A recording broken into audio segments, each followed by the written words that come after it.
Bonjour, je suis Pierre Boyer, je suis professeur d'économie à l'École Polytechnique et directeur adjoint de l'Institut des politiques publiques. Je travaille sur les questions d'acceptabilité de l'impôt et des effets de réforme des systèmes de taxes et transferts sociaux sur la perception de justice sociale et de l'efficacité du système. Peut-on être heureux de payer des impôts?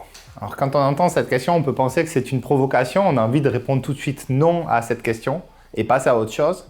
Mais dans ce livre, ce que j'essaye de montrer, c'est que la relation entre les citoyens et les contribuables et le système d'impôt fiscal est complexe, qu'il correspond à plusieurs réflexions et plusieurs dimensions et qu'on peut être heureux en payant des impôts. Et une première manière de le voir, c'est de faire le lien entre pression fiscale, donc combien de recettes fiscales par rapport à la richesse nationale on a, et satisfaction dans la vie. Et quand on essaye de faire cette mesure, si le fait d'avoir une haute pression fiscale rendait les gens malheureux, alors des pays où on a une haute pression fiscale, comme la France, la Suède, le Danemark, seraient des endroits où on est particulièrement malheureux. Et ce qu'on voit dans les données, c'est qu'une relation inverse est observée. Les pays où les citoyens sont fortement imposés déclarent être plus satisfaits dans la vie. C'est le cas au Danemark, en Norvège, en Suède, et la France et l'Allemagne ne se situent pas très loin. Donc de là, on tire une première observation, moins d'impôts n'implique donc pas nécessairement plus de bonheur, mais également une seconde observation, quand on regarde finement les niveaux de satisfaction et les niveaux de pression fiscale, on voit que certains pays avec le même niveau de pression fiscale ont des niveaux de satisfaction bien différents. Et donc il y a peut-être quelque chose à faire à un niveau de pression fiscale donné pour améliorer le sentiment de satisfaction des contribuables.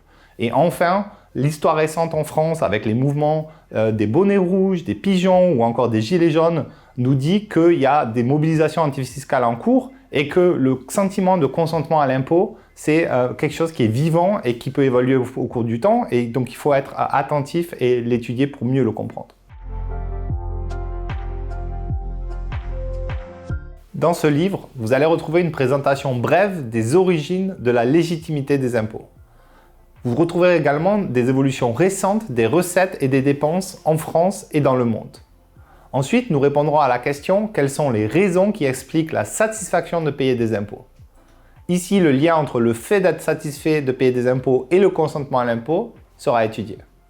En particulier, nous mobiliserons les résultats d'une enquête d'opinion auprès d'un échantillon représentatif de la population française qui est fait avec le Conseil des prélèvements obligatoires.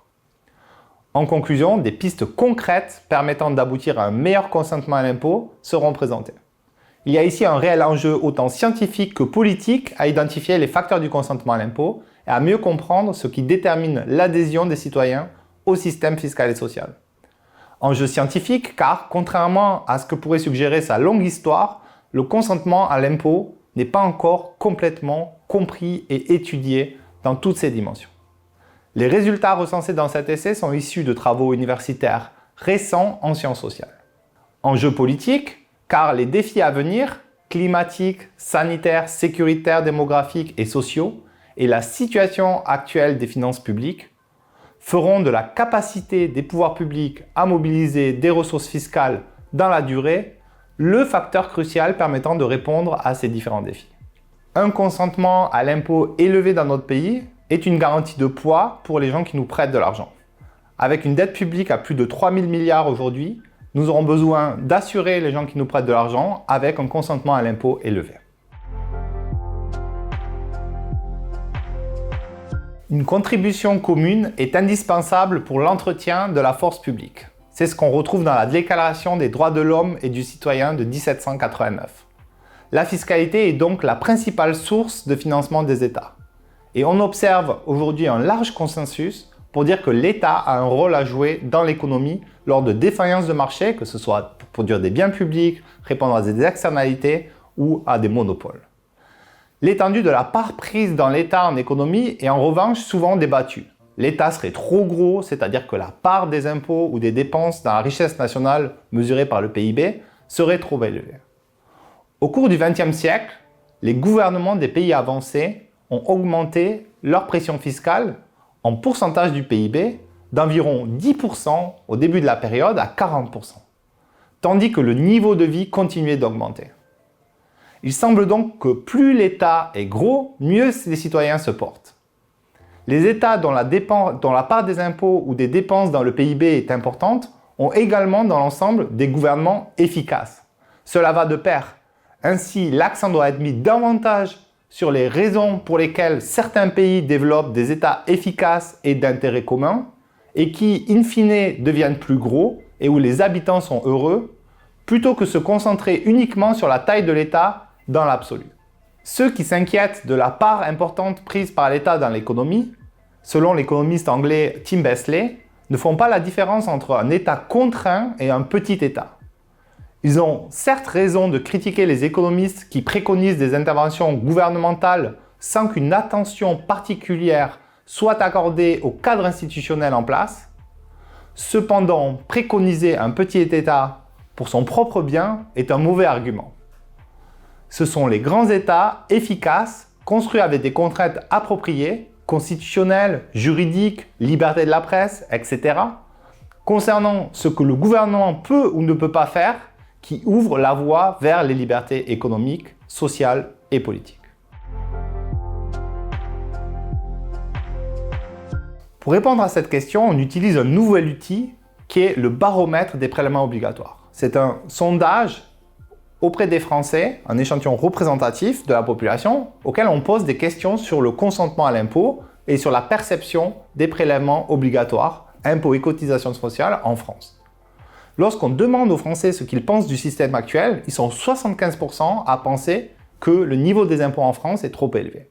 C'est une réponse qui montre une insatisfaction par rapport au système actuel, donc on n'a pas une grosse adhésion au système actuel en France aujourd'hui.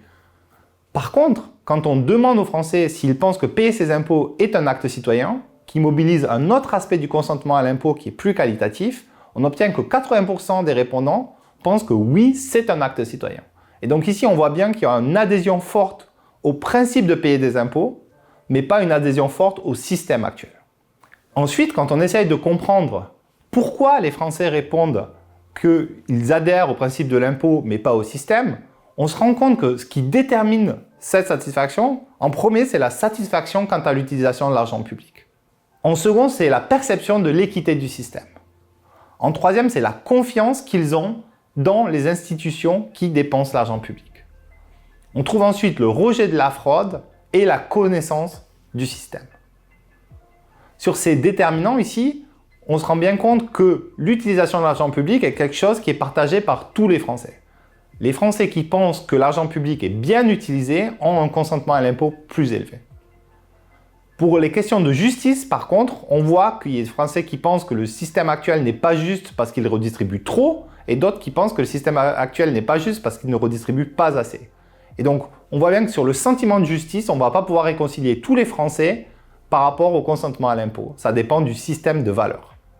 Ensuite, une remarque à faire sur quels déterminants on ne trouve pas. On ne trouve pas ici les déterminants socio-démographiques. En particulier, le lieu d'habitation, l'âge, le sexe, le niveau de revenu n'est pas ce qui détermine le plus le fait d'être heureux ou pas heureux de payer des impôts. Ce qui compte le plus, c'est la bonne utilisation de l'argent public, la connaissance du système, le sentiment d'équité, le rejet de la fraude, ce sont les déterminants principaux. Une fois qu'on a compris les déterminants du consentement à l'impôt, on va répondre à la question comment est-ce qu'on peut l'améliorer. Attention, cela suggère un point de vue normatif.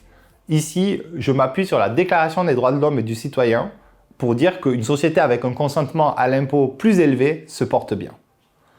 Une première piste pour contribuer au bonheur de payer des impôts est d'améliorer la perception de l'utilisation de l'argent public.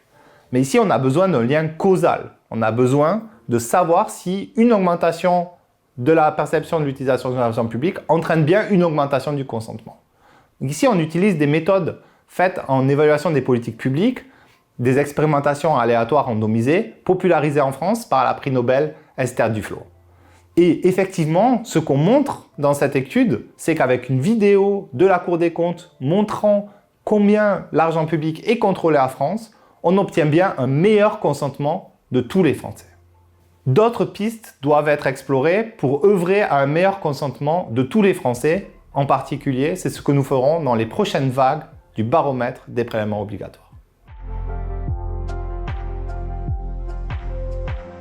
Pour conclure, le consentement au prélèvement obligatoire est une matière vivante et inflammable. Dans ce livre, nous faisons une exploration des pistes pour améliorer le consentement de tous et ce n'est qu'une première étape.